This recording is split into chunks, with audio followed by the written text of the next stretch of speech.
मिल रहा है। और फिर देखना है आपको एम्पलीट्यूड कि अगर पहले का एम्पलीट्यूड दूसरे के एम्पलीट्यूड के बराबर है तो हो जाएगा सर्कुलरली पोलराइज्ड होगा। ठीक, अब बात आती है इलिप्टिकली पोलराइज कैसे बात करते हैं। और इलिप्टिकली पोलराइज में क्या होगा कि एम्पलीट्यूड सेम नहीं होगा। अगर यहीं पे एम्पलीट्यूड सेम नहीं होता है E01 not equal to E02 तो हम कहेंगे इसे इलिप्टिकली पोलराइज्ड।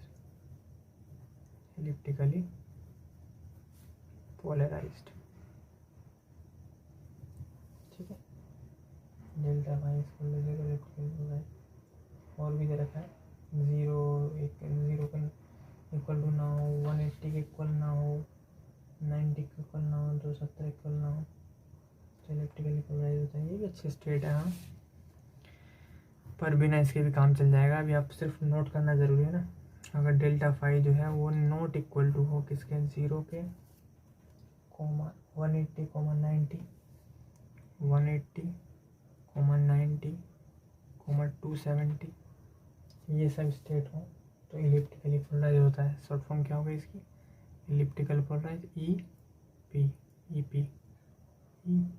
ओके,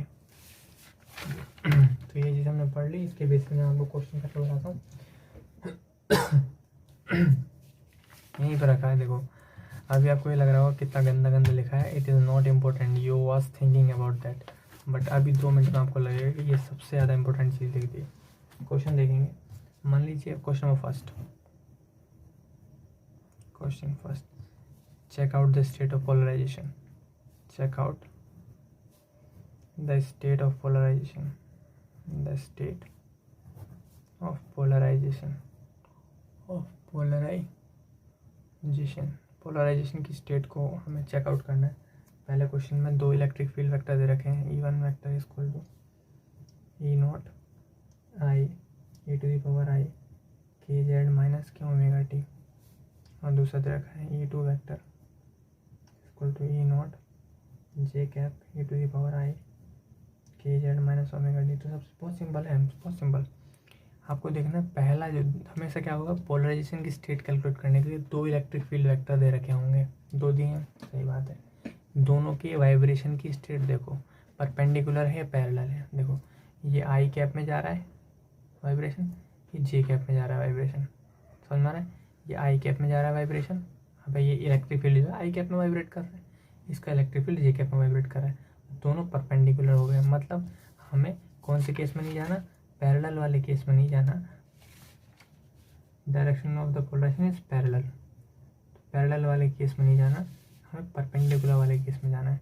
ठीक है, अब परपेंडिकुलर वाले केस में हमें देखना है कि एम्पलीट्यूड समान है, एम्पलीट्यूड समान है क्योंकि इसका भी E0 है, इसका भी E0 है, तो ये सर्कुलरली पोलराइज है। आंसर कितना है, सर्कुलरली पोलराइज्ड। ठीक है, अभी और करते हैं, समझ जाएगा अच्छे से। दूसरा एग्जाम्पल,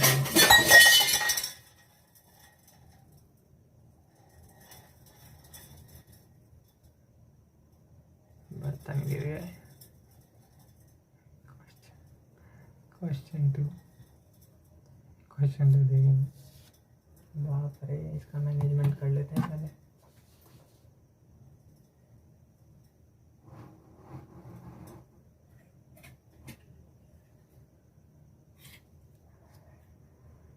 गलत हुआ, चलो अब नहीं गिरेगा। क्वेश्चन नंबर 2 देखेंगे। क्वेश्चन नंबर 2 में दे रखा है कि आपका, क्वेश्चन नंबर 2 में दे रखा है 2 फील्ड दे रखे हैं। ठीक है, क्वेश्चन नंबर 2 में क्या दे रखा है, अच्छा ये तो सर्कुलर पोलराइज आ गया। ठीक है, अब क्वेश्चन नंबर 2 में 2 फील्ड दे रखे हैं, एक तो है electric field vector E equal to 2E0 I cap e to the power I kz minus omega T, E2 E0 j cap e to the power I kz minus omega T plus π/2। पता है कुछ time बाद आपको इतना ज़्यादा अनुभव हो जाएगा इसमें कि आप देखते पहचान जाएंगे। देखो परपेंडिकुलर है, प्लेन सोचना नहीं है, फेज डिफरेंस 90 है, यहाँ पर आना है, आ गया 90, देख लो 90 है फेज डिफरेंस, एम्पलीट्यूड सेम है डिफरेंट है, टू ई नॉट है, ई नॉट है, डिफरेंट है, इलिप्टिकली पोलराइज्ड, इलिप्टिकली पोलराइज्ड।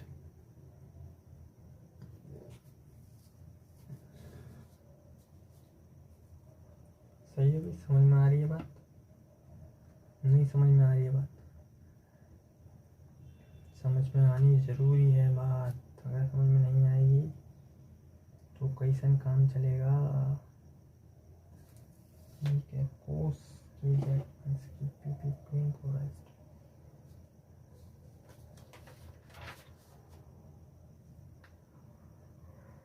ठीक, अब करते हैं एक और question special, question 3। Question 3 electric field दे रखा है वेक्टर ई, कभी कभी आपको सिंगल ही दे देगा, E not I plus I J E to the power I K Z minus omega T, इस तरीके से दे रखा है। ठीक है, तो आपको याद रखना ये आई जो है, ये आई कॉम्प्लेक्स नंबर वाला है और ये आई कौन सा यूनिट वेक्टर है। तो इसमें भी ये गुणा करोगे, देखो इसकी गुणा करो इसमें, इसकी गुणा करो इसमें, तो एक टर्म आ गई, इसकी गुणा करो इसमें, इसकी गुणा करो इसमें, दो टर्म आ गई। तो वास्तव में दो इलेक्ट्रिक फील्ड वेक्टर का कंपोजिशन इधर रखा है, बिना दो स्टेट के तो पोलराइजेशन संभव ही नहीं है। तो दो स्टेट दे रखी है, बोलना स्टेट ऑफ पोलराइजेशन पहचानो। तो बड़ी सिंपल सी बात है, ऐसे स्टेट में आपको क्या देखना है कि आई किस चीज़ को रिप्रेजेंट करता है, ये आप चीज़ को याद रखना है। ये पूरी लिस्ट बता दे रहा हूँ मैं आपको, आई जो है वो 90 को प्रदर्शित करता है, किसे 90 को। ऐसे आई स्क्वायर किसे प्रदर्शित करता है, 180 को प्रदर्शित करता है, 90 90 बनाते रहो। फिर आई क्यूब किसे प्रदर्शित करता है, 270 को प्रदर्शित करता है।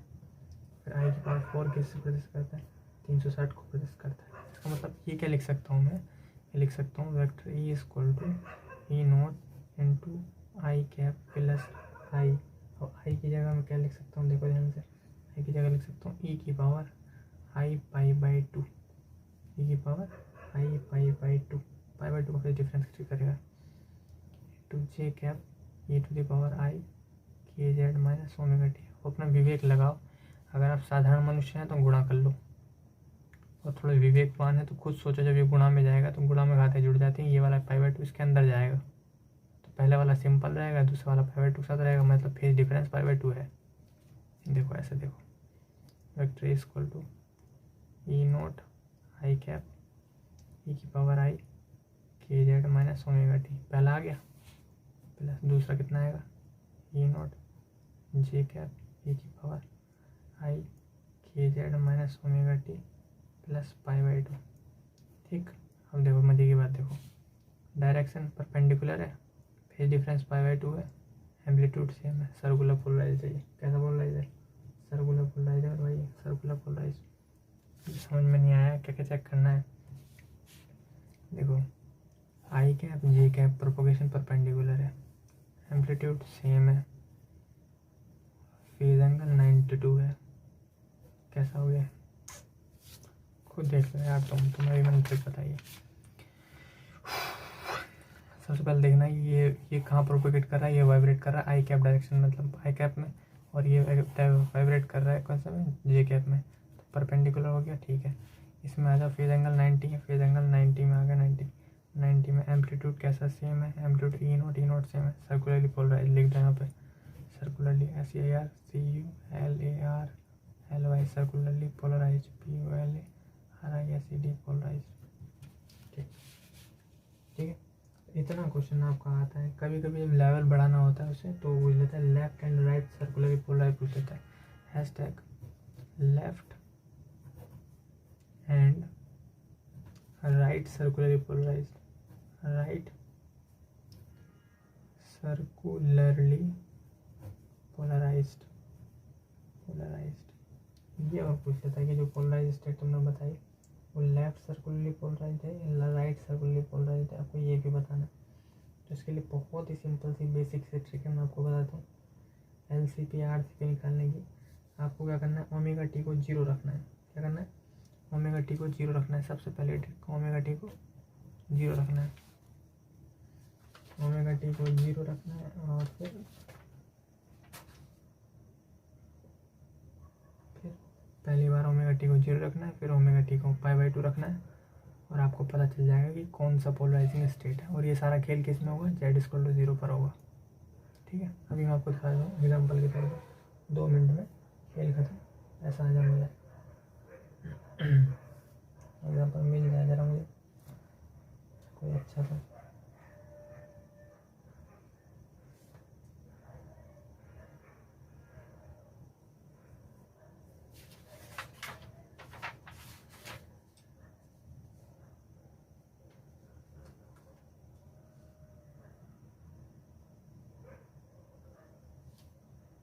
चलो मिल गया एग्जाम्पल, देख लीजिए क्वेश्चन। देखो क्वेश्चन QUESTION क्वेश्चन, आपका इलेक्ट्रिक फील्ड दे रखा है vector E=E0 I cap cos kz-ωt plus π/2 plus E0 j cap cos kz-ωt। ठीक है, अब ये पूछ रहा कि रोटेशन कैसा है सर्कुलर, पहले बार सर्कुलर पोलराइज है π/2 phase difference same amplitude circular polarise है। तो पूछा LCP या RCP है। ठीक है, सिंपल तरीका है।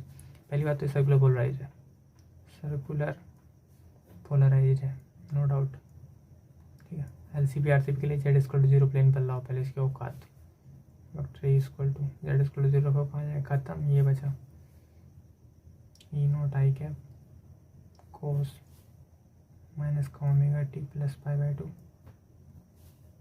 Plus E0 j cap -ωt।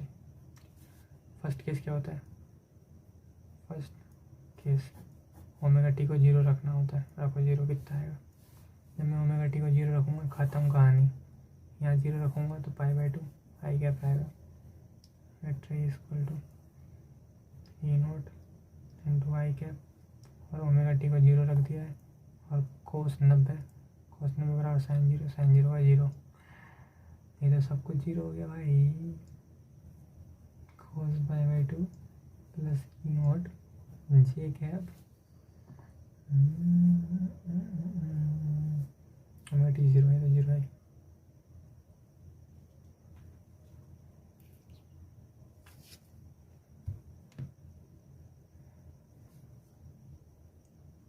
ये तो सब कुछ 0 हो रहा है।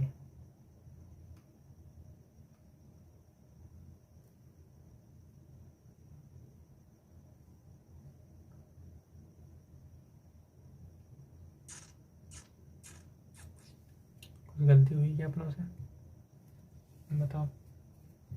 गलती ये हुई है, कोस छोड़ दिया है यहाँ पे। अब रखो π/2 बचा, और यहाँ पे बचा कोस 0 बचा। वेक्टर कोस, ये कितना है, ध्यान से देखना कितना है, कोस π/2 मतलब कोस 90 sin 0 0, ये तो हो गया 0 प्लस E0 j कैप, ये क्या है cos 0 का 1 तो j कैप आ गया। वेक्टर कितना आ गया, E0 j कैप, ये आ गया। सेकंड केस आप क्या करना है, ωt को π/2 लिखना है। कितना लिखना है, π/2। ωt को π/2 रखो और आंसर आ जाए आपका। ωt क्या रखना है, अब ωt क्या रखना है, π/2 रख कितना रखेगा यहाँ पर, रख π/2। Vector E=E0 I cap cos minus का π/2 प्लस का π/2 प्लस का E0 j cap cos minus का π/2, इससे कट गया cos 0 का 1।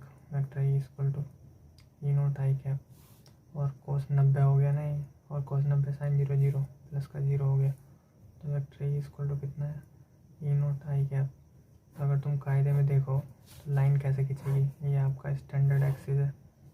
स्टैंडर्ड एक्सिस में पहला केस क्या था आपका, E0 j कैप, तो ये होता है I कैप, ये होता है j कैप। तो हमारा था E0 j कैप, जो यहाँ पर होगा E0 j कैप।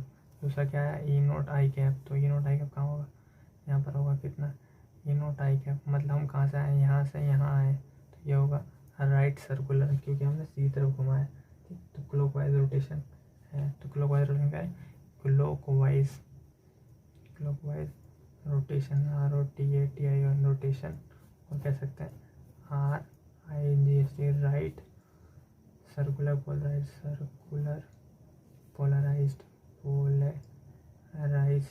या RCP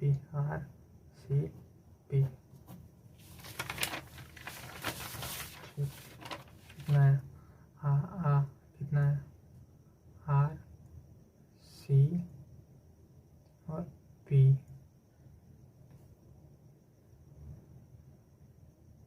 ओके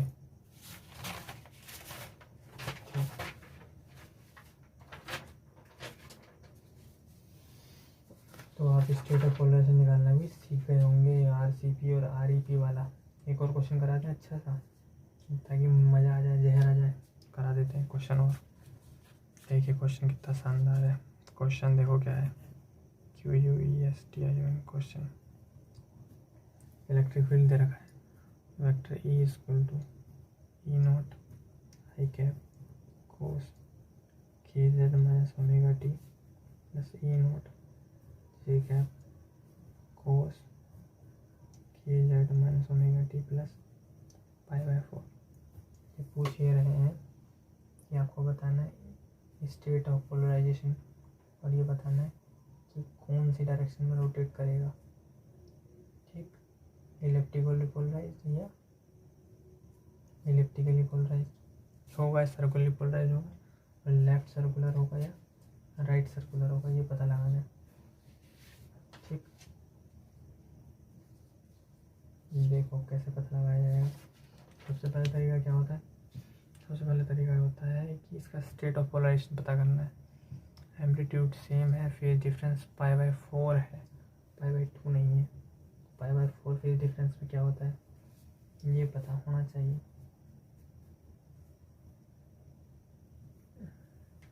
अभी जो लिस्ट सुनाई थी मैंने कि किस फेज डिफरेंस पर क्या होता है, उस लिस्ट के अकॉर्डिंग इसमें आप पता लगाएंगे कि ये कौन सा स्टेट ऑफ पोलराइजेशन है। इसके बाद राइट सर्कुलर या लेफ्ट सर्कुलर चेक करने के लिए मैंने आपको साधारण सा तरीका बताया है। क्या करना है, आपको ओमेगा टी की वैल्यू पहले 0 रखनी है, फिर ओमेगा टी की वैल्यू आपको π/2 रखनी है, और आपको आंसर इसका पता चल जाएगा। इसका आंसर आएगा राइट सर्कुलर पोलराइज। कितना आएगा इसका आंसर, इसका आएगा right circular polarise, right circular polarise. करके देखो, देखो it is circularly polarise, it is circularly polarised, इसमें तो डाउट नहीं है। ठीक है, अब राइट सर्कुलर क्या, तो मैं सीधी सी बात रख देता हूँ, ओमेगा टी इक्वल टू 0 रखो, यहाँ 0 रख दिया, यहाँ 0 रख दिया, ये तो 0 पे खेलते ही हैं। तो हो गया E0 I cap cos 0 degree plus E0 J cap cos π/4 vector E। Z 0 पे चल रहा है भाई, कभी कन्फ्यूज हो जाओ। कोस 0 का मान 1, E0 I कैप कोस का मान 1/√2 प्लस E0 J इंटू 1/√2। ठीक, तो अगर यहाँ देखें हम मैप में तो 4 1 4 1 4, ये कहाँ पे आएगा बताओ, ये कहाँ पे आएगा, ये पॉइंट लगभग लगभग यहाँ पे आएगा, 1,1/√2। ठीक है, ठीक है, तो ये स्टेट पहला ही आ गया। दूसरा देखते हैं। एंड अब क्या करना होता है, ओमेगा टी को π/2 रखना होता है, कितने पे Z इक्वल टू 0 पर रखना होता है, रखो π/2। कितना है, vector E equal to E0 I cap to cos, omega t को π/2 रखना है, माइनस का π/2 0 हो जाएगा, प्लस का E0 J कोस KZ माइनस का π/2 प्लस का π/4, वेक्टर इक्वल टू कोस, ऐसे देख लेना कोस 90, ऐसे देख लेना कोस 90 है, कोस 90 का साइन 0 का 0 plus E0 J cap into cos, ये 90 है, ये 45 है, तो 90 में 45 है, कितना बचेगा, 45 बचेगा। खुद देख लेना यार, खुद देख लेना यार, ये क्या चीज़ है 90 है, ये क्या चीज़ है 45, ये क्या चीज़ है 90 है, ये क्या चीज़ है 45, 90 में 45 क्या 45 बचेगा, तो सब माइनस का 45। Vector E equal to E0 J cos 45 का मान 1/√2 1/√2, E इक्वल टू कितना आ गया, E0 J इंटू 1/√2 रूट 2। बताइए ये पॉइंट कहाँ पे आएगा, ये जे पे आएगा, मतलब यहाँ पे आएगा कितना, ई नॉट इंटू 1/√2। ऐसा है ना ये, तो ये उल्टा घूम रहा है, ऐसे ऐसे तो घूमा ये।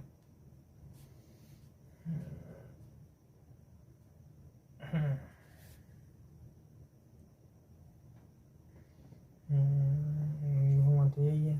तो जब ऐसे घूमा है तो कौन सा पोलराइज कहलाएगा, ये कहलाएगा सीधा चक्कर लगा उल्टा, ये लेफ्ट सर्कुलर है।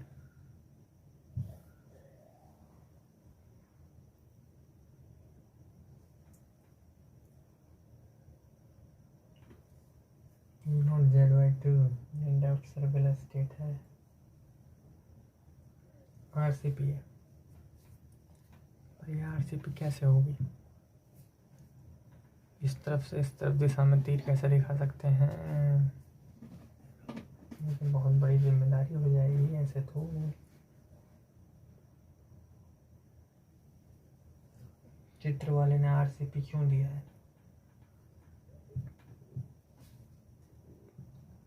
चलो इसको मैं बाद में बताऊंगा, तुम्हें टाइम वेस्ट करना बेकार है। ऐसे निकल तो अपना क्या रहा है, लेफ्ट सर्कुलर पोलराइज निकलता है, LCP निकल रहा है, लेकिन किताब वाले ने RCP लिख रखा है।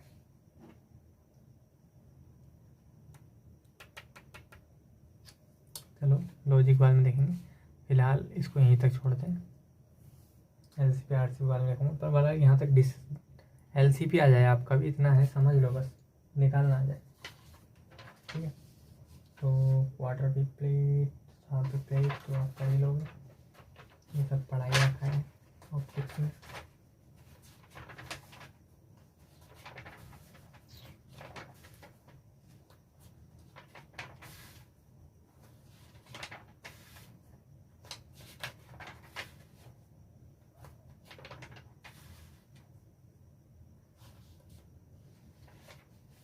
ठीक, तो अपना चलेगा पोटेंशियल फॉर्मुलेशन, ठीक है। ऑप्टिक्स का विराम देते हैं, अब चलाते हैं अपने पोटेंशियल फॉर्मुलेशन। क्या चलाते हैं, हैशटैग। भाई इसे सॉल्व कर लेना, सॉल्व करने के बाद मैं क्लियर नहीं है यहाँ पर, मैं सोच के बताऊँगा तुम्हें कि LCP और RCP वास्तव में ऐसा होता है। देखो मैं बताऊँ क्या रीज़न, ये होता है कि इस बात पर डिपेंड करता है कि प्रेक्षक किधर है। उदाहरण के लिए मान लीजिए ये घड़ी किसी पोलराइजिंग स्टेट इधर है सुई, अगर मैं यहाँ से देखूँगा तो मुझे एक स्टेट दिखेगी इधर वाली, लेकिन अगर वो कोई इंसान प्रेक्षक उधर से देख रहा होगा तो उसका state of polarisation just opposite होगा। तो ये प्रेक्षक पर निर्भर करता है कि इसका स्टेट ऑफ पोलराइजेशन LCP होगा या RCP होगा।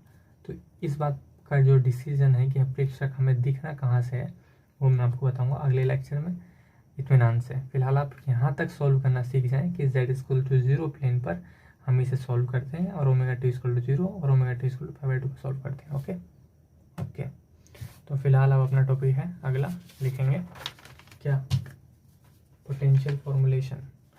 Hashtag potential POTENTIAL potential formulation FORMULATION formulation. Potential formulation, potential formulation क्या है, हमने आमतौर पर पढ़ा है कि डेल डॉट बी की वैल्यू 0 होती है, पढ़ा है। और हमने ये भी पढ़ा होगा B = डेल क्रॉस ए होता है, ठीक है। अभी कहाँ पढ़ा होता है, ये सिर्फ वैलिड होता है, these equations are valid, these equations are valid in magnetostatics. Magnetostatics spelling क्या होती है, MAGNETOSTATICS, magnetostatics and electrodynamics. Electrodynamics, यहाँ ये दोनों वैलिड होती है, ठीक है। अब जरा कल्पना करके देखिए आप इस चीज़ की, किस चीज़ की, अगर डेल क्रॉस ई की बात करें तो कितना होता है, माइनस के डेल बी बटे डेल टी होता है। डेल क्रॉस ई = माइनस के del over del t, B का मान ये वाला रख दीजिए, कितना, डेल क्रॉस ए रख दीजिए, कितना है del cross E equal to minus का del cross del A upon del T, del A upon del t. इस चीज़ को इधर ले आएंगे, del cross E equal to minus का प्लस हो गया del cross del A upon del T equal to 0। तो ये हो गया डेल क्रॉस, कॉमन कितना आ गया vector E plus del A over del T. ठीक, इक्वल टू 0 का इक्वल आ गया।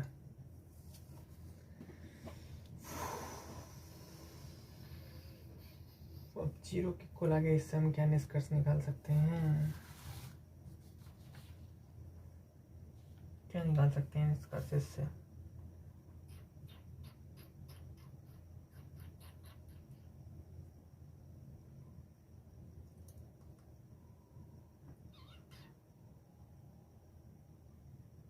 Bye vector identity, by vector identity, vector identities हम सॉल्व करेंगे। Vector E plus del vector E upon del t, इसकी value हो जाएगी माइनस की grade we, क्योंकि ये क्या है वेक्टर है और वेक्टर का ग्रेड का कर्ल जो होता है वो 0 होता है।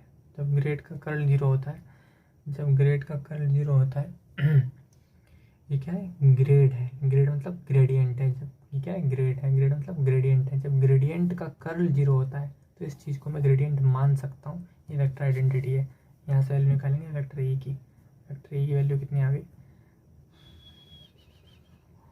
ये आ गया माइनस का del A over del T minus का ग्रेड वी। ये कह सकते हैं implies vector E equal to minus का ग्रेड वी माइनस का del A over del t. तो आप याद रखेंगे कि नॉर्मली जो हमने पढ़ा है वो फॉर्मूला होता है E equal to minus grad V. पर अगर कहीं ऐसा सिस्टम है जहाँ का वेक्टर पोटेंशियल कौन सा होता है, मैग्नेटिक या वेक्टर इलेक्ट्रिक होता है, मैग्नेटिक वेक्टर पोटेंशियल है, ये टाइम के साथ बदल रहा हो, तो उस स्थिति में हम ई का ये फॉर्मूला लगाते हैं। ठीक है, इस बात का याद रखेंगे, scalar and vector potential.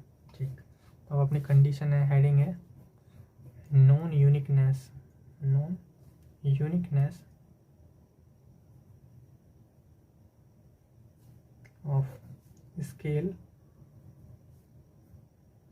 v and vector potential, vector potential A। ठीक है, let us consider a set, let us consider a set of v, a vector. कैसा सेट कंसिडर करना है, जहाँ b इक्वल टू होता है डेल क्रॉस ए और जहाँ e की वैल्यू होती है माइनस का ग्रेड v माइनस का del A over del T. ऐसे सेट को कंसिडर करो, consider another set, consider another set of v dash comma a dash, a vector dash, in such a way that electric magnetic field that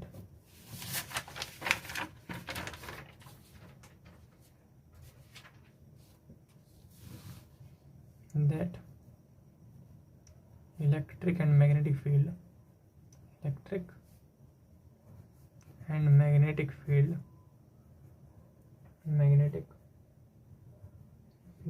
remain same,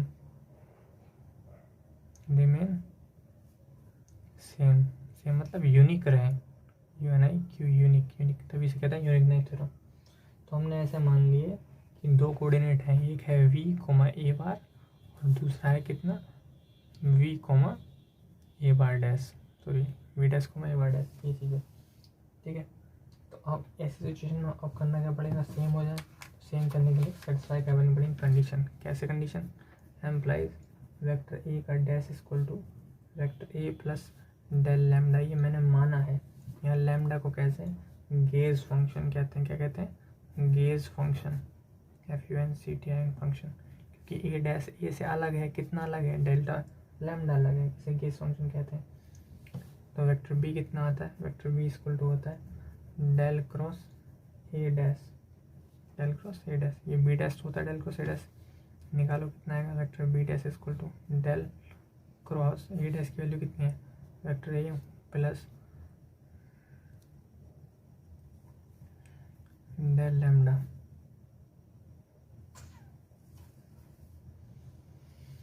del नहीं grad है, del नहीं है, sorry grade है, grade है, ये grade है, मान रहा कितना आएगा, vector B dash equal to, पहली बार में पहला बार करें, यह प्रोडक्ट रूल है, नहीं नॉर्मल प्रोडक्ट रूल नहीं है, तो del cross vector A plus del cross del lambda, वो मैंने आपको बताया था ग्रेडियंट का कर्ल 0 होता है, तो vector B dash equal to कितना गया, डेल क्रॉस ए, और डेल क्रॉस ए कितना होता है, डेल क्रॉस ए बी होता है, मतलब B dash equal to B, ये तो भैया कॉन्स्टेंट हो गया, ठीक। तो हमने क्या कर दिया, magnetic constant B corresponding to new vector potential is same hence it is unique and it will not be change. तो ये कह सकते हैं हम क्या हम कह सकते हैं B corresponding to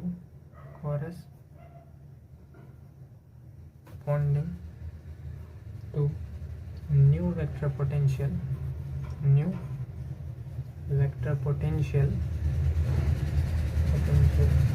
is same hence it is unique and it will not change,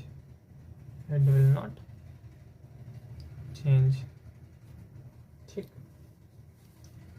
potential की बात करते हैं नाउ, पोटेंशियल v की जगह क्या मानना है आपको, v माइनस डेल लैम्डा और डेल टी, इसको माइनस क्या होगा, अगर आप कभी लगाएं E dash equal to minus का grad phi grad v minus का del vector A dash over del T, यही तो यूज़ करते हैं, तो vector E dash equal to minus का डेल v की जगह क्या यूज़ करेंगे, v minus D lambda T over del T minus का डेल ओवर डेल टी, ए डैश का मान कितना होता है, ए डैश का मान ऊपर माना है कितना, वेक्टर ए प्लस का ग्रेड लैम्डा, ठीक। सोल्व करो बताओ कितना आएगा, तो इसको सोल्व करेंगे कितना आएगा, क्या ई के बराबर आएगा नहीं आएगा, देखते हैं, vector E dash equal to minus का ग्रेड वी, और ये क्या चीज़ है, ये है ग्रेडियंट किस पर डिपेंडेंट होता है, पोजीशन पे, पोजीशन है इसमें नहीं, ये तो टाइम डिपेंडेंट है, तो ये तो 0 हो जाएगा, कितना जाएगा 0 हो जाएगा पक्का, मैंने माइनस प्लस अगली लाइन में करेंगे, D lambda over del T minus का del A over del T minus का del over del T del lambda. देखो इस फैक्टर को अगर हम ध्यान से देखें तो ये del over del x, del over del y, del over del z है, और ये टी है, मतलब इस पर डिपेंडेंट नहीं है, तो 0 हो जाएगा, यहाँ पे टी ढूंढ रहा है और टी इस पर नहीं है, तो 0 हो जाएगा, बचेगा कितना, E dash equal to minus का ग्रेड वी माइनस का डेल ए वेक्टर होगा डेल टी, और ये पहले वाली कंडीशन है, vector E dash equal to vector E. इसका मतलब क्या हुआ कि आपका इलेक्ट्रिक फील्ड जो है वो ट्रांसफॉर्मेशन के दौरान सेम रहेगा, मैग्नेटिक फील्ड जो है वो ट्रांसफॉर्मेशन के दौरान सेम रहेगा, शर्त ये है कि आप ए को ऐसे बदलें, पोटेंशियल को ऐसे बदलें, मीन्स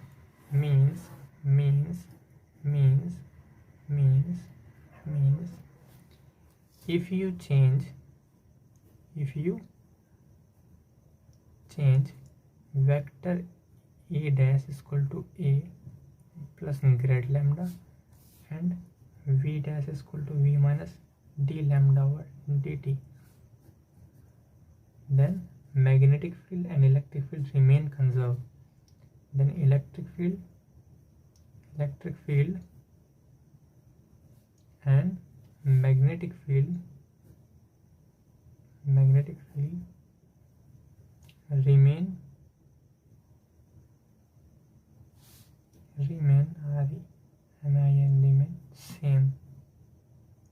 सेम रहेंगे, ठीक है।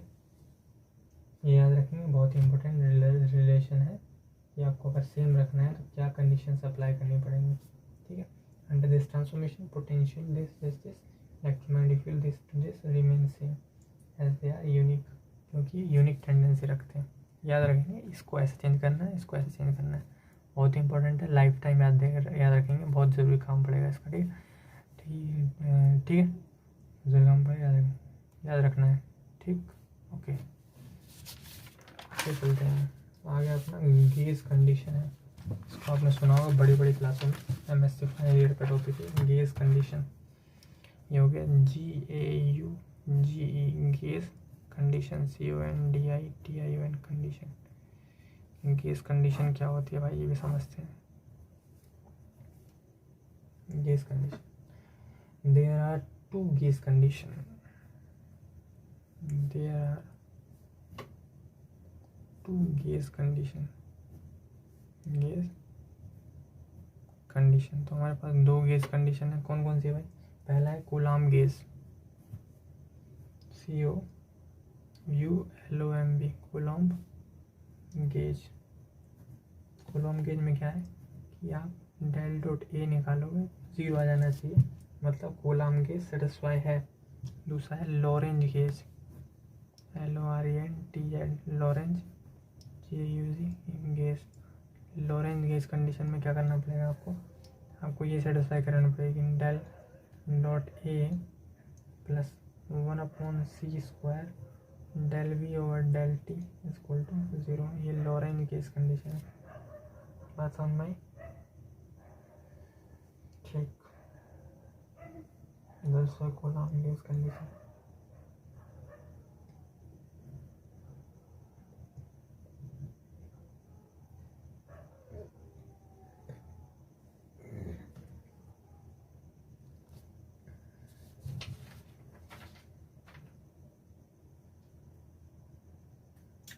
potential formulation, okay।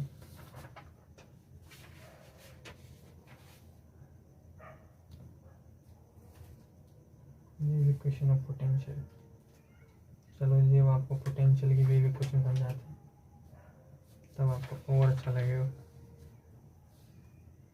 ठीक, अपनी अपनी अगली हेडिंग है एम्प्लाइज, ये hashtag wave equation of potential, wave equation of potential की वेव इक्वेशन क्या होती है वो देखते हैं। जनरली आपको मैक्सवेल इक्वेशन पता होनी चाहिए, we know the Maxwell equation, equations. हमारे पास मैक्सवेल इक्वेशन है, क्या होती है मैक्सवेल इक्वेशन?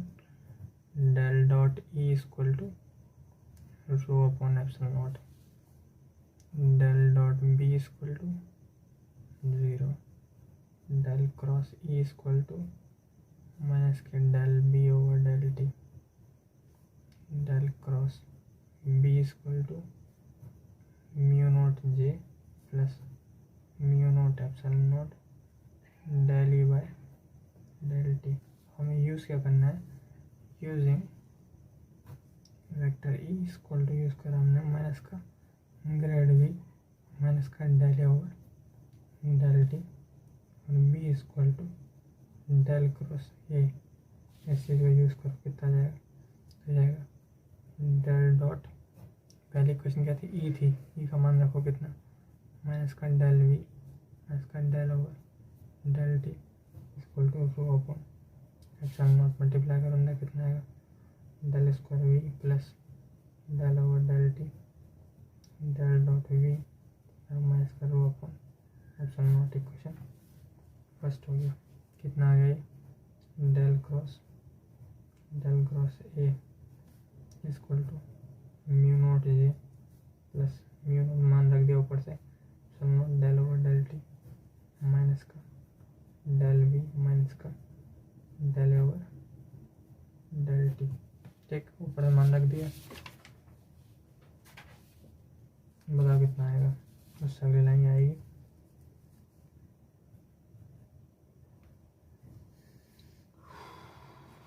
उससे अगली लाइन क्या आएगी, del del dot gradient divergence of del del cross A. उसे को ओपन करना पड़ेगा, तो ग्रेडियंट डाइवर्जेंस ऑफ ए ये आएगा, ठीक। माइनस का डेल स्क्वायर ए प्लस का mu not epsilon not del V by del T plus mu not epsilon not del two A by del T two equal to mu not ये del square vector A minus का mu not epsilon not del two vector A upon del T two minus का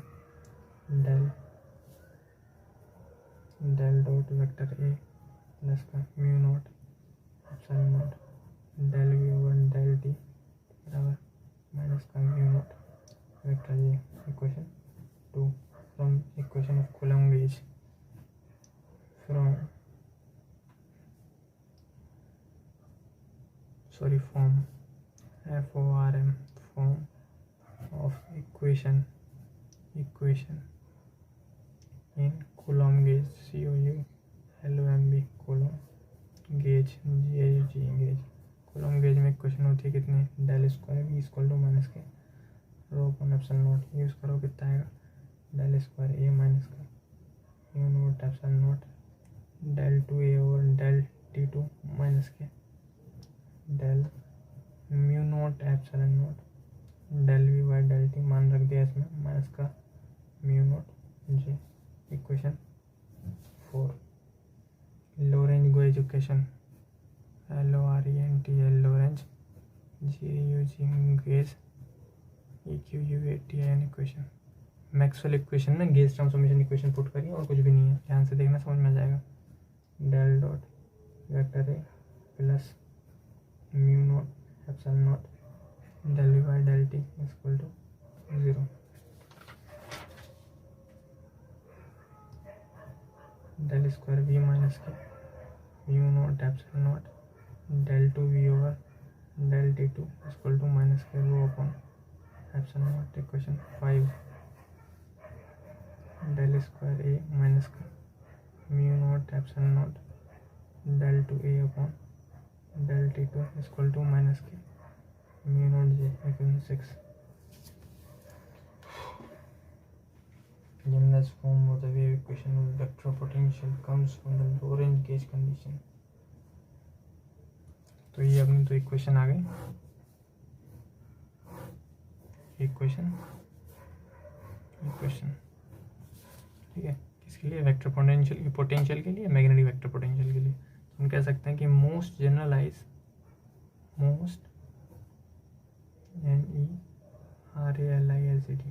generalised form of wave equation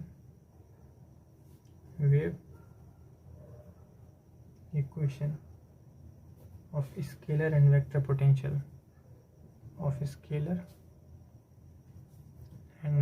potential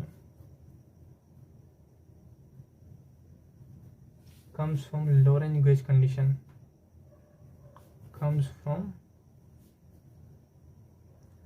Lorentz LORENTZ Lorentz gauge condition। तो ये Lorentz gauge condition satisfy हुई। एक एक line आपको समझ में जाएगा, बस थोड़ा सा आपको दिमाग लगाना है, बाकी कुछ भी नहीं है इसमें, ठीक है। मतलब जनरलाइज इक्वेशन में Lorentz gauge transformation equation put कर देनी है, सॉल्व करके इक्वेशन आ जाएगी। बस ये थियोरेटिकल वे है और कुछ भी नहीं, ठीक है। हम बात करते हैं पोटेंशियल अगर लिखा जाएगा कैसे लिखा जाएगा, vector r comma t equal to 1/4 pi epsilon naught, ये फॉर्मूला आपने देखा होगा, integral v rho vector r comma t r upon r d tau. और वेक्टर ए कैसे लिखा जाता है, vector a r comma t equal to mu naught upon 4 pi magnetic a integral v vector j r comma t r upon r into d tau. T r क्या है, retarded time है, इसको क्या कहते हैं, लीनार्ड विचर्ड पोटेंशियल, WICHARD विचर्ड पोटेंशियल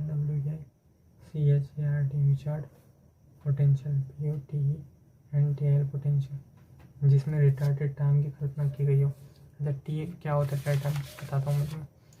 यहाँ पर T जो है वो होता है टाइम, जैसे कहते हैं present time, PRESENT, present time, ठीक है। और जो TR है वो है रिटार्डेड टाइम। TR क्या है? वो है retarded time, retarded, TIME time. फिर लिखता हूँ spelling, RETAR, retard, retard, retard, RET, retarded, RETARTED, retarded time, ठीक है। रिटार्डेड टाइम को समझते हैं, रिटार्डेड टाइम को समझते हैं। ओके, मान लीजिए कि कोई बहुत प्रकाश वर्ष दूर एक लाइट सोर्स है, सॉरी पॉजिटिव आयन सोर्स है। ये क्या है? Positive ion source, positive ion source. तो यहाँ से जो पोटेंशियल या फील्ड एमिट होगा उसके एमिटिव का टाइम टी अलग होगा, और यहाँ पर जो पहुँचेगा उसका टाइम टी अलग होगा। अगर मैं ये कह रहा हूँ कि मेरा मैग्नेटिक स्केलर वेक्टर पोटेंशियल, जैसे मैंने अभी क्या कहा था कि आपका जो इलेक्ट्रिक फील्ड है वो ई कितना होगा, वेक्टर ई इक्वल टू था, मैंने कहा माइनस का del dot minus grad B, sorry ये equal to minus grad B minus का डेल और डेल टी, ये था ये equal to minus grad B minus del और डेल टी। अब इलेक्ट्रिक फील्ड जो है वो टाइम डिपेंडिंग फैक्टर पर डिपेंड कर रहा है, तो सीधी सी बात है जो यहाँ पर टाइम होगा वो अलग होगा और यहाँ पर टाइम जो होगा वो अलग होगा। इसका मतलब यहाँ पर जो इलेक्ट्रिक फील्ड होगा वो रिटार्डेड इलेक्ट्रिक फील्ड होगा। इसलिए यहाँ पर कहा गया है कि इलेक्ट्रिक फील्ड के फैक्टर में आपको, मतलब स्केलर वेक्टर पोटेंशियल के फैक्टर में आपको रिटार्डेड टाइम भी इंक्लूड करना पड़ेगा।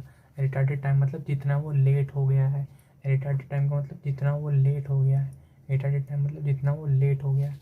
तो यहाँ से जो आएगा वहाँ से रेडिएशन को यहाँ ऑब्जेक्ट जिसे कहते हैं पर्पस, PURPOSE, पर्पस, जहाँ तक पहुँचना है वहाँ पर वो लेट पहुँचेगा। कितना लेट पहुँचेगा? रिटार्डेड टाइम TR की बात करूँ वो लेट पहुँचेगा पहले की तुलना में R/C। अगर यहाँ से यहाँ तक के डिस्टेंस को R मान लो तो स्पीड ऑफ लाइट से भी तो आएगा, तो वही चाल बराबर दूरी बटे समय ही लगाओगे, दूरी बटे समय ही लगाओगे। तो चाल C है, दूरी R है, अपॉन समय T, इसको लाओ, T इक्वल टू कितना गया? R/C। तो ये R/C जो है रिटार्डेशन टाइम आ गया। तो जहाँ भी आपको रिटार्डेड पोटेंशियल की बात करी जाएगी वहाँ टाइम जो है R/C के रूप में लिखा जाएगा। वेयर R क्या है? वेयर R क्या है? R is the distance between source point, distance between source point and field point. Source point और फील्ड पॉइंट के बीच में डिस्टेंस है, ठीक है। If charges take place at TR time but we observe the time at TE and it is depend upon the distance। जैसे कि मैंने आपको बताया वही सब चीज़ें लिखी हुई हैं और कुछ भी नहीं है, सेम वही है। With R is the distance between the source point and field point, changes takes place at TR time but we observe at time T and it depends upon the distance between source and observer, ठीक है। Potential and field at a point charge Q moving with a constant velocity V, ये अच्छा topic है, तो ये आपको अच्छे से समझना है, एक फॉर्मूला अच्छे से याद रखना है, हैशटैग, ठीक है। Hashtag potential, POTENTIAL, potential and field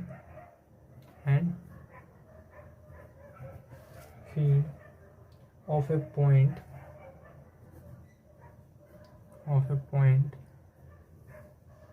charge Q moving with constant relativistic velocity, moving with constant relativistic velocity, जो कांस्टेंट वेलोसिटी से मूव कर रहा उसके लिए कितना होगा? तो कांस्टेंट मतलब v, तो इसका क्या है? कांस्टेंट है, मतलब एक्सेलरेशन कितना हो गया? 0 हो गया। तो कितना पोटेंशियल होगा? ठीक, थीटा एंगल पोजीशन रखें। मान लीजिए ऐसे मूव कर रहा है कोई पार्टिकल v, पॉजिटिव चार्ज है, कांस्टेंट, और हम बता रहे हैं r डिस्टेंस पर p पॉइंट है, उस पर बताना है जब थीटा एंगल पर है। It's mean that the point B is oriented at angle theta. तो बताओ कितना होगा पोटेंशियल, बताया जा सकता है? नहीं बताया जा सकता है, कौन बताता है आपको? बस याद रखने की क्षमता होनी चाहिए जिसके अंदर भी हो। वो फॉर्मूला होता है,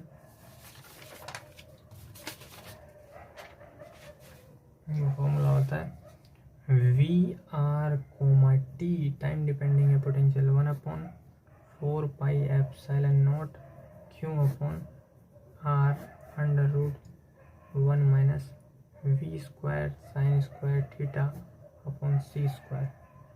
और वेक्टर ए का फॉर्मूला कितना होता है? वेक्टर इक्वल टू होता है we are comma t v upon C square. ठीक, ये आपका फॉर्मूला हो गया। These are linear division potential of a charge Q. These are Leonard, L-I-N-A-R-D, Leonard Wichard, W-E-I-C-H-A-R-D, Wichard potential, P-O-T-E-N-T-L, potential of a charge Q moving with a constant velocity. Moving with a constant velocity,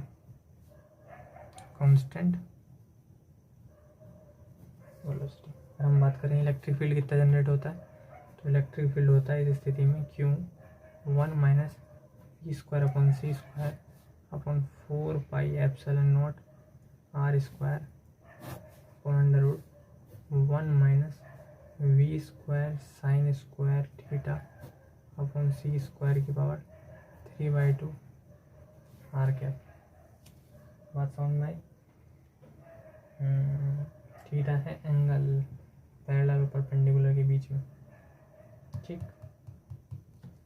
तो ये चीज़ आपको याद रखनी है, बहुत important concept चल रहे हैं। इलेक्ट्रिक फील्ड का फॉर्मूला ये होता है। एक बार इसमें क्वेश्चन जो आया था वो बहुत ही घुमावदार आ गया था कि अब जैसे मैंने कहा है कि इलेक्ट्रिक फील्ड है, ये कब इलेक्ट्रिक फील्ड है भाई? कोई चार्ज पार्टिकल है, ये क्यों चार्ज है, मूव कर रहा हो इस तरीके से, तो थीटा एंगल पर निकालने का तरीका है ये इलेक्ट्रिक फील्ड। तो क्वेश्चन पूछा गया था, बताओ इलेक्ट्रिक फील्ड परपेंडिकुलर और EP2 एक्सियल और इक्वेटोरियल फील्ड का रेशियो कितना होगा। तो यहाँ पर जो फील्ड होगा और यहाँ पर जो फील्ड होगा उसका रेशियो पूछा था। तो मान लीजिए EP1 यहाँ पर है, तो क्या करना पड़ेगा, थीटा की वैल्यू 90 रखनी पड़ेगी। 90 रखो, साइन 90 cos 0 का मान 1 रखो, कितना आएगा, ये आ जाएगा Q1 minus we square upon C square upon 4πε0 R square 1 minus we square upon C square की पावर 3/2।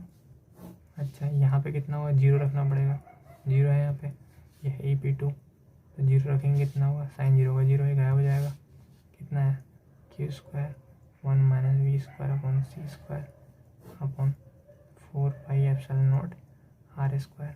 इससे ये कैंसिल हो गया, कितना बचा, EP1 upon EP2 equal to 1 upon 1 minus we square upon C square की पावर 3/2। ये question पूछा गया है। ठीक है, इसे गामा की पावर 3 भी कह सकते हैं।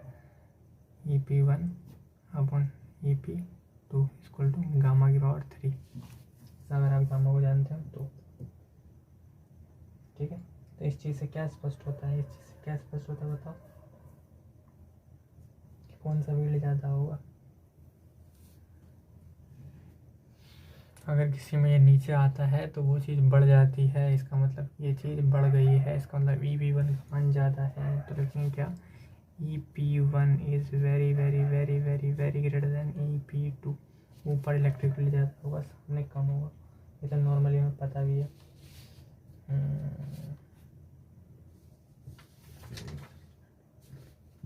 मैग्नेटिक फील्ड और देख लेते हैं, ये बता देता हूँ। एम्प्लाइज मैग्नेटिक फील्ड का फॉर्मूला कितना होता है, vector b equal to mu naught upon 4 pi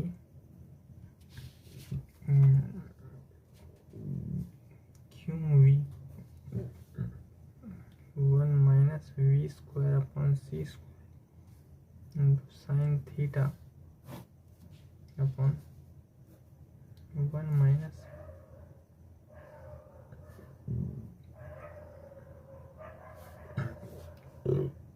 we square upon C square sine square theta की पावर 3/2 फाई कैप। ये मैग्नेटिक फील्ड का फॉर्मूला है, ठीक है। ये अलग चल रहा है, ये अलग है, ये अलग है, कंफ्यूज मत करना। और आप थीटा जब 0 रखोगे, देखो when theta equal to 0 then magnetic field vector की इक्वल टू 0 हो जाएगा, ठीक है। ये मैं हाईलाइटर से अलग कर दे रहा हूँ ताकि आप कंफ्यूज ना हो। ये लो हाईलाइटर से अलग कर दिया, ठीक है। ये अलग टॉपिक है, ये अलग टॉपिक, इलेक्ट्रिक फील्ड के लिए, मैग्नेटिक फील्ड के लिए। इतना आप लोग याद रखेंगे, क्योंकि इलेक्ट्रिक फील्ड जो है, मैग्नेटिक फील्ड तो परपेंडिकुलर ही एग्जिस्ट करता है, ये तो आपको पता होना चाहिए। मैग्नेटिक फील्ड परपेंडिकुलर ही एग्जिस्ट करता है, परपेंडिकुलर ही एग्जिस्ट करता है।